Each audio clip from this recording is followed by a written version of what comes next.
Hey guys, good morning, afternoon, or evening, whatever time you are tuning into the channel today. I just want to say thank you for watching. Today we're going to be going over some knives that I picked up in a trade that I did today, actually, with a couple of the vendors from the Backyard Treasures Antique Mall.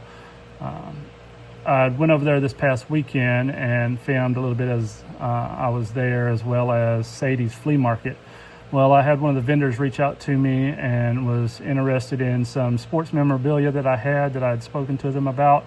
And they had a bunch of knives from different lots of things that they had bought from estate sales and things like that. So I did reach out to them today. I did trade them some sports memorabilia for some of the knives today. And we'll be going over them here in just a little bit. But again, guys, I just want to say thank you all for your support. Remember to like and subscribe. Share the video. Once I get up to 50 subscribers, I'm going to be doing a new knife giveaway. And I'll also be including one of these American-made pocket sharpeners. They are new old stock, and they are made in the USA in Bel Air, Michigan. And I will also be including one of these pocket cards with that giveaway. It just goes over a little bit of the anatomy of the case knife, the different tanking steps on the case knives for dating and stuff like that. But again, you know, I just want to say thank you for every one of you that tune in, that have commented or subscribed, liked the videos or shared. It means a lot to me. I really want to see this channel grow. There's a lot of people I watch on YouTube that have been an inspiration to me as far as my knife collection and my cleaning and restoration on some of the knives. There's a lot of guys that have a lot of knowledge on here about the knives, and they do a lot of amazing things aside from knives, whether it's leather work and things like that. And I'd like to see my channel grow, you know, to be as successful as some of theirs. I know some of them guys are out at Blade Show this weekend. I'm extremely jealous. I was planning on going, but had things come up, so I'm making arrangements to go next year. So hopefully, guys, I'll see y'all there. But for you guys that are at Blade Show, I hope you'll have an amazing time. Be safe out there. Atlanta can be kind of crazy, but to all those YouTubers that I follow, the Knife Doctor, Bubba's EDC, Bobby at Rugged Cross Knives, Second Chance George, I just want to tell them guys thank you for all the work you do in the knife community and all you've done for the knife community. There's so much you've done and so much you give back to the community, and it's really brought the knife community together as a whole. And I know there's so much more that I haven't said, so many more YouTubers out there, like Rubidoux Creek Outdoors, Blade Man. There's so many YouTubers out there with their channels working on knives and things right now, and I just want to say thank you to every one of y'all. Y'all all give a certain inspiration into the things y'all do, into the channels, and I just want to say thank you guys for every one of them. Remember, guys, you know, we do this because we have a passion for knives, and we want to be able to give back to you guys, you know, whether it's to help in educating on different types of knives and dating on them, or how to do some light restorations or cleaning. The Knife Doctor is probably one of the best as far as following, as far as, you know, cleaning and restoring. He does so much on his channel. I'm in the beginning stages of it. I do have some small equipment and things like that that I use to do them, but he is by far the one I watch the most as far as learning how to, you know, redo a lot of the pins and, you know, the handles and all kind of stuff. He's very knowledgeable. If you need leather work done, Bobby Tackett at Rugged Cross Knives does phenomenal leather work. I have a custom made knife slip that he had made that I showed in a video not long ago. So if you guys need any of that, reach out to him. He's on most social media platforms as well as YouTube. Bubba's EDC, he's a great guy. There's a lot of stuff he does. So many guys out there that, you know, have given so much to the knife community, and I just want to say thank you. But without further ado, guys, we're going to jump into this video. We'll go over the knives that I got in the trade and maybe clean some of them up and get them either into my personal collection or to resell on eBay. Thanks for watching. I hope you enjoyed this video, and God bless you. All right, guys, so this is the trade for the sports memorabilia that I made today with the vendors at Backyard Treasures Antique Mall. And the first one we'll go over is this Ka-Bar USMC combat fighting knife. I am a huge fan of Ka-Bar, especially the older USA Ka-Bar stuff. This one here was made in Olean, New York. I love the old Ka-Bar knives.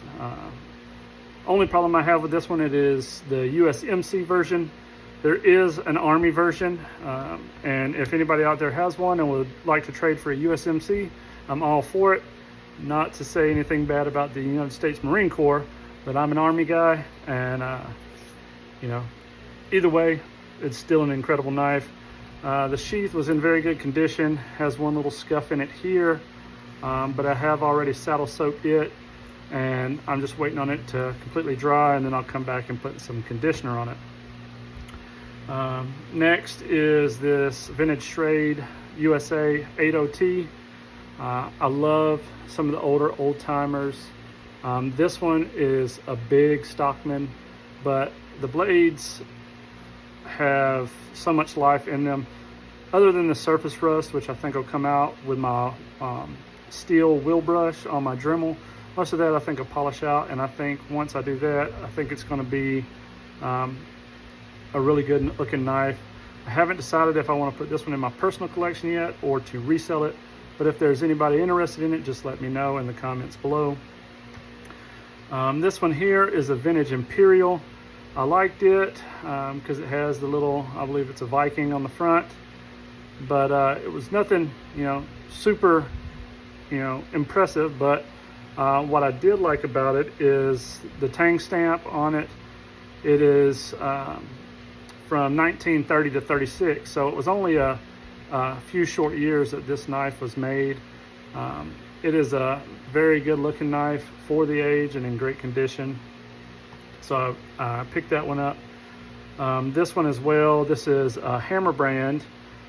These are unique, you know, because they have the little stand, or maybe it was a wax stamp, I'm not sure, at the end. But this one was also in really good shape. The clip point and the punch blade doesn't look to have been really used that much. I mean, they did have a little bit of some patina and little things like that from sitting, a little bit of rust inside here that'll clean up pretty well, cleaning up the wheel. This one was dated 45 to 55. So again, another very old knife that I believe will clean up well and either go into my collection or resell. This one here is a Vintage Trade. This is the 275 HP, which is the hoof pick. This was for like farriers, you know, working on horses. Had this nice little tool, and then it has the nice blade on it as well. These don't look to have ever really been used. Just a little bit of build up on them and some cleaning. I think it'll clean up nice. Maybe some sanding on the handles to bring it back out, because, you know, one side is a little bit more faded than the other, but overall still a really good knife.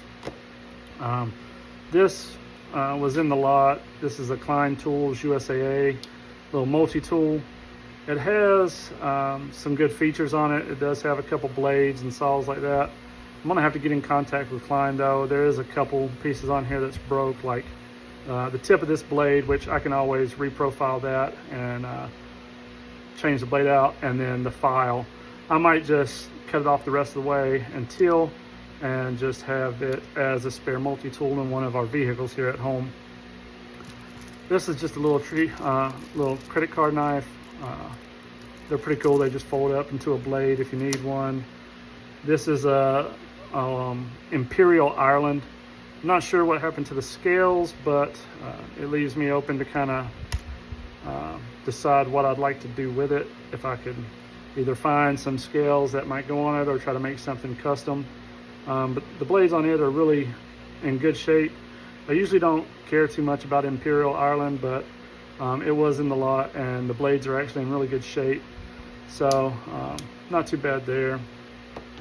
This one here is it's a Pakistani Frost cutlery. Looks to be Congress. It has the 4 blades on it. I really don't ever buy any of these, especially the Pakistani stuff or the Chinese stuff. It's not really what I'm into, but it was in the lot, so I can kind of probably clean it up, sand it a little bit, make it look decent, and just, you know, give it away in a giveaway, or, you know, one of my kids might like it, or, you know, I've got some friends that they like some of the cheaper knives because they don't mind destroying them, so that might turn into something that I give them. And then I have this huge bag of just random junk knives. Most of it's all Chinese.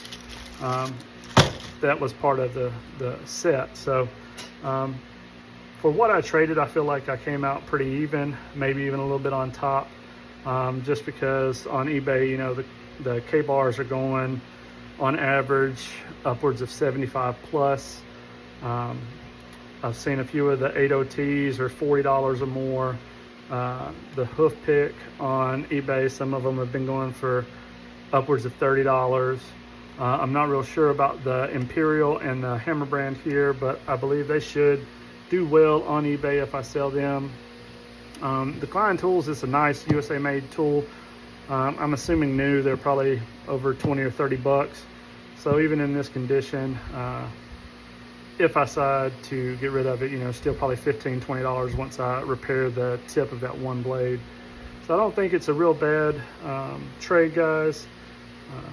If you think I did well, you know, comment. If you think I didn't do well, you comment the same. If there's anything in this collection that you like, you know, let me know.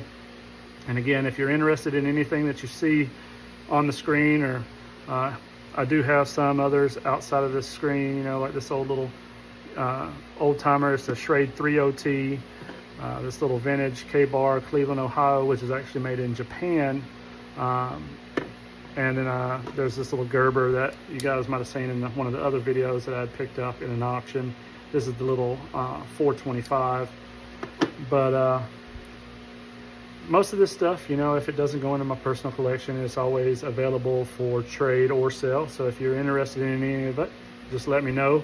And we're gonna hop on into cleaning some of this up. I might not record all of it, but I may try to at least get some before and afters of the knives that I do work on today.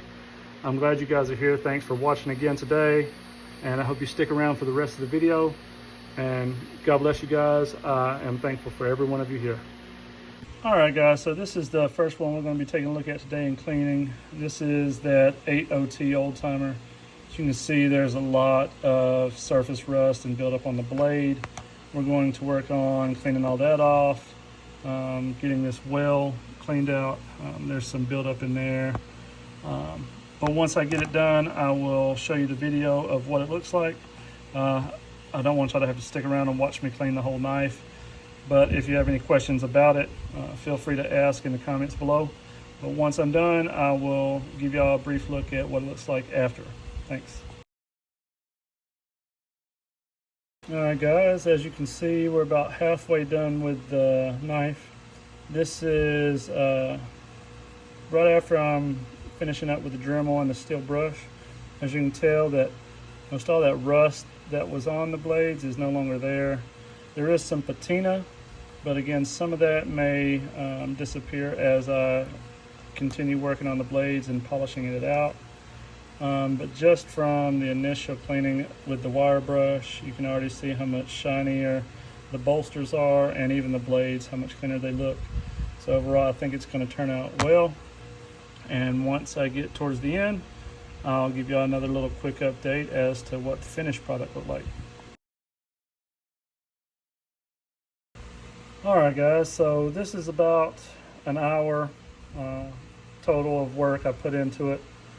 As you can see, there's a very, very distinct difference between now and when it started. It is a whole lot shinier, definitely a lot cleaner.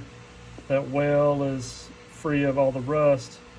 There are still some little scratches that were pretty deep in the blades.